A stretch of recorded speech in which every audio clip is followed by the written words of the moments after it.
بسم اللہ الرحمن الرحیم۔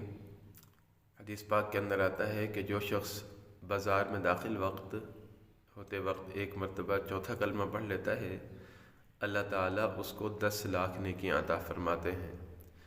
چوتھا کلمہ لا الہ الا اللہ وحدہ لا شریک لہ لہ الملک ولہ الحمد یحیی ویمیت وہو حی لا یموت بیدہ الخیر وہو علی کل شیء قدیر۔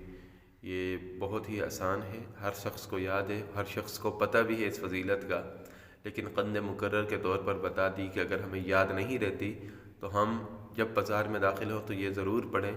ایک تو اس سے 10 لاکھ نیکیاں ملیں گی، دوسرا بازار میں ہم دھوکے سے محفوظ ہو جائیں گے کہ لوگ خریدار کو وہاں پر جو دھوکہ دینے کی کوشش کرتے ہیں، جو بندہ یہ چوتھا کلمہ پڑھ لیتا ہے وہ دھوکے سے ہی محفوظ رہتا ہے، اور اللہ تعالیٰ اس کو 10 لاکھ نیکیاں عطا فرماتے ہیں۔